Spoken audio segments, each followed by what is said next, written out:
Muy buenas chicos, ¿qué tal estáis? Hoy os traigo un problemita de ejemplo del Bachillerato Internacional High Level de ondas, movimiento armónico y efecto Doppler, ¿vale? Para que tengáis un ejemplo de cómo se aplican todas estas ecuaciones. Y bueno, simplemente comentar que lo típico en estos problemas es que salga todo mezclado, es decir, es raro que se pregunte, digamos, sobre un punto concreto solo. Entonces, por eso hay que tener, como os comentaba, además de que ya es un tema bastante complicado de por sí, el tema de ondas, es un tema en el que se mezcla todo generalmente a la hora de preguntarse. Entonces, conviene que lo tengáis en cuenta, ¿vale? Es de la convocatoria del 2019, es reciente y, bueno, de mayo me parece que es, os digo ahora mismo, a ver, es mayo, 17 de mayo de 2019 tarde, ¿vale? Y es, bueno, de aquí ya hemos hecho los dos primeros problemas, que son de mecánica el primero y el segundo es de termodinámica, y este sería el tercero, ¿vale? Dice, el diagrama muestra la dirección de una onda sonora que se desplaza en una lámina metálica, ¿vale? Imaginaos un sonido desplazándose por una placa de un metal. Aquí nos da un dibujito, vemos que el ángulo de incidencia de la onda con respecto a la normal es de 54 grados, ¿vale? Y nos dice que un punto P de la onda de la propia placa metálica efectúa oscilaciones armónicas simples, es decir, que está describiendo un movimiento armónico. Dice, cuando el desplazamiento del punto P es 3,2 micrómetros, la magnitud de su aceleración es 7,9 metros por segundo al cuadrado. Y pregunta, calcula la magnitud de la aceleración en P cuando el desplazamiento cambia a 2,3 micrómetros. Bueno, este primer apartado es una pregunta simplemente sobre la definición constitutiva del movimiento armónico. Si os acordáis, cuando lo explicamos, dijimos que en un movimiento armónico la aceleración era directamente proporcional a la posición, pero de sentido contrario. Y esa constante de proporcionalidad era precisamente esa omega, que era la pulsación angular, omega al cuadrado, ¿vale? Si alguien no lo recuerda, esta omega a su vez está relacionada con el periodo. Omega es 2pi partido por el periodo o, lo que es lo mismo, 2pi por la frecuencia, ¿vale? En este caso no la necesitamos calcular, pero bueno, podríamos calcular, ¿vale? Entonces, bueno, ¿por qué digo que no la necesitamos calcular? Pues porque fijaos que en realidad basta con que yo compare los dos instantes de, digamos, los dos instantes de que me da el problema, de tiempo. Fijaos que yo aquí, en el primer instante, me dicen que la aceleración es 7,9, ¿vale? Y entonces puedo poner que 7,9 es igual a menos omega al cuadrado por el desplazamiento, que sería 3,2 micrómetros. Aquí he dejado, fijaos, no he puesto el 10 elevado a menos 6 porque como ahora lo que voy a hacer es relacionar las dos ecuaciones, estos 10 a la menos 6, cuando yo divida una ecuación entre la otra, se me van a ir, ¿vale? Pero bueno, en teoría, si nosotros quisiéramos calcular omega en el sistema internacional, habría que ponerlo, ¿vale? Entonces, cuando la aceleración es 7,9, la X es 3,2 micrómetros y cuando la aceleración es incógnita, la X es 2,3 micrómetros, ¿vale? Lo único que he hecho es relacionar estas dos ecuaciones, dividirlas entre sí, y eso lo que va a hacer es que los términos omega cuadrado se me van a ir y los 10 a la menos 6 se me van a ir. Y me va a quedar esta ecuación de aquí delante, ¿vale? Que es que 7,9 entre A es igual a 3,2 entre 2,3. Multiplico en cruz, 7,9 por 2,3 y lo divido entre 3,2 y voilà, ya tendríamos la aceleración en el punto que nos están pidiendo, ¿vale? En este caso resulta dar 5,7 metros por segundo al cuadrado, ¿vale?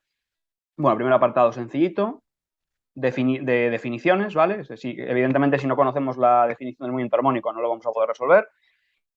Y ahora nos preguntan, nos dicen en el apartado B, sabiendo que la onda incide en el punto Q, que es un punto que separa a la lámina del aire ya, y que sabemos que forma un ángulo de 54 grados, que tenemos aquí dibujado con la normal.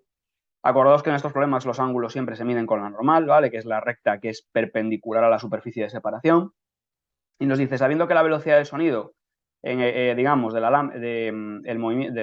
esa onda en la lámina es 6.010 metros por segundo y que la velocidad del sonido en el aire es 340 metros por segundo, calcula el ángulo entre la normal en Q y la dirección de la onda en el aire. O sea, nos están diciendo que calculemos básicamente cuánto vale el ángulo de salida de esta onda cuando sale al aire, ¿vale? Con relación a la normal. Bueno, pues es una aplicación directísima de la ley de Snell, como tenéis aquí, ¿vale? La ley de Snell, acordaos, nos decía que la velocidad en el medio inicial por el seno del ángulo de refracción, que es el que queremos calcular, tiene que ser igual a la velocidad en el medio 2 por el seno del ángulo de incidencia, ¿vale?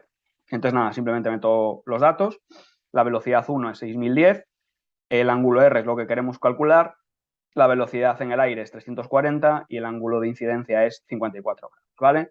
Entonces, si de aquí despejamos en esta ecuación seno de R, pues queda 340 por el seno de 54 entre 6.010, ¿vale? Que resulta ser algo así como 0,046 y si hacemos el arcoseno, que eso ya sabéis que se hace pulsando la tecla Shift Seno, si tenéis una calculadora Casio como estas, y con la calculadora en grados, pues nos dará un ángulo que en este caso pues, es aproximadamente 2,6, ¿vale? Entonces lo que vemos es que cuando el rayo llega a la superficie de separación con el medio, el ángulo, esa onda, se pega muchísimo a lo que sería la normal, ¿vale? Este sería el ángulo de incidencia, el 54, ¿vale? Y el de abajo, pues sería, aquí este chiquitito que he pintado aquí, que casi no se ve, sería 2,6, ¿vale? Bueno, también un apartado bastante sencillito, aplicar definiciones. Nos preguntan ahora, el siguiente apartado, nos dice, la frecuencia de la onda sonora en el metal sabemos que es de 250 Hz. Calcular la longitud de onda de esa onda en el aire. Bueno, esta pregunta es bastante teórica, requiere recordar un concepto importante, que es que la frecuencia de una onda se conserva, ¿vale? Acordaos, salvo que haya fenómenos, como ahora veremos, efecto Doppler o cosas raras, la frecuencia de una onda es característica de la onda porque es una medida de su energía, ¿vale? Entonces, ¿qué es lo que hay que tener en cuenta aquí? Bueno, pues que la frecuencia, si la frecuencia de 250 Hz es la que tiene en el metal, esta frecuencia de 250 Hz también será la que tenga la onda en el aire, ¿vale? Entonces, esta es la frecuencia en el aire. Por otra parte, sabemos que la velocidad de propagación de una onda, lo hemos visto en los vídeos de teoría, es igual a la longitud de onda por la frecuencia. Por tanto, si yo quiero despejar la frecuencia, perdón, la longitud de onda lo tengo sencillo. La longitud de onda será igual a la velocidad de propagación entre la frecuencia. Como estoy trabajando en el aire, pues aquí meto 340, ¿vale? Y aquí meteré la frecuencia característica de la onda, que es 250. Esto si lo operamos queda 1,4 metros, ¿vale? Entonces también apartado relativamente facilito.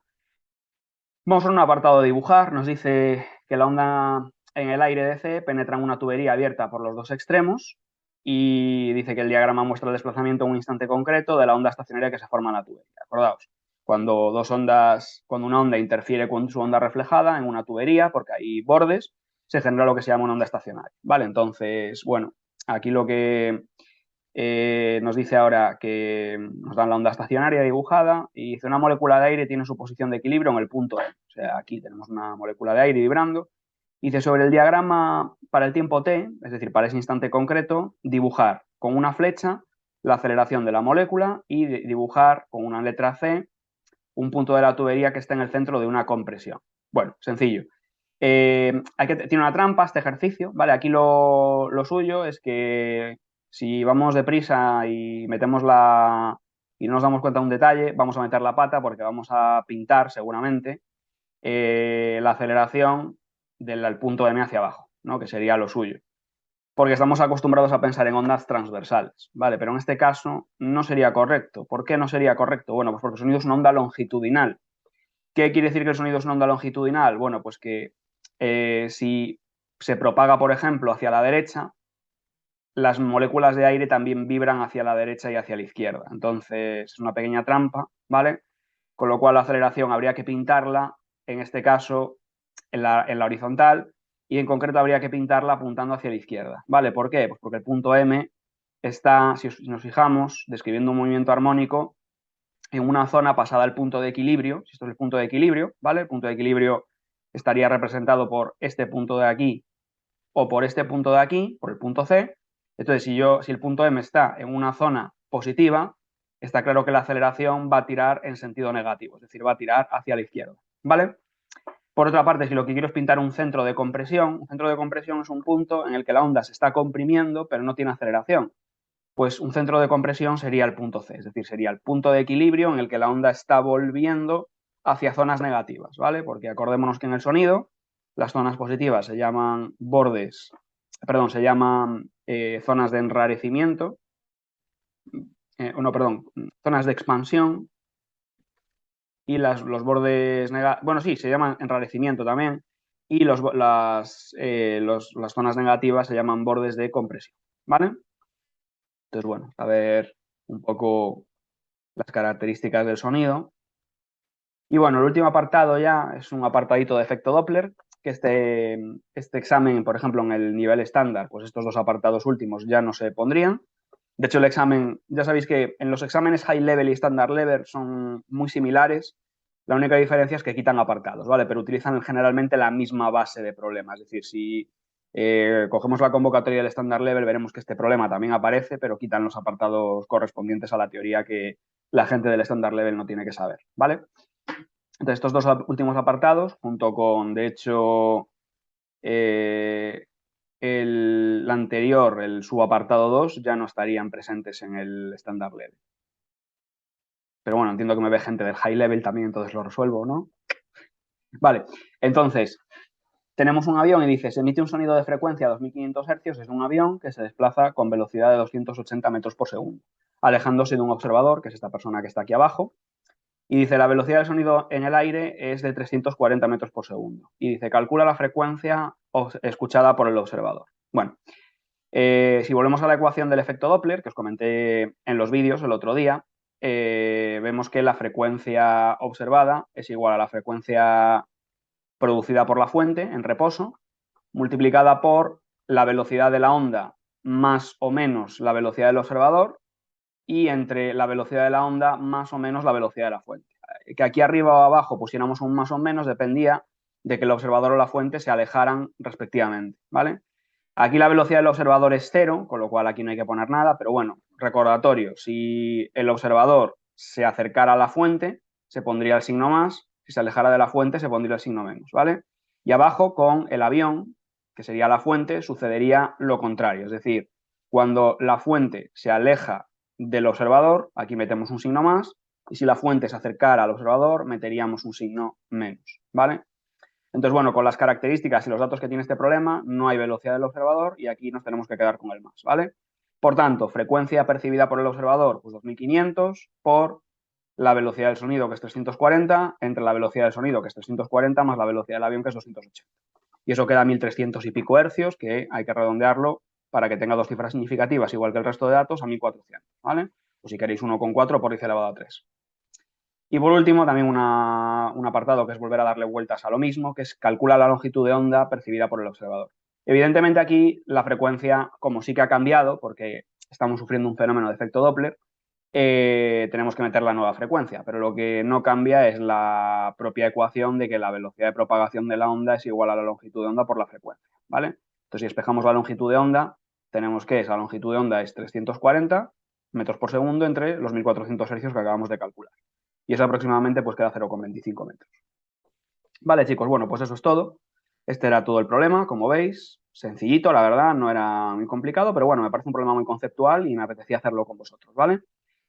Si queréis que suba más problemas, más contenidos de este tipo, decídmelo, ¿vale? No hay ningún problema y seguiré actualizando material. Un abrazo, dadme a like si os gusta este material y suscribíos. Hasta luego.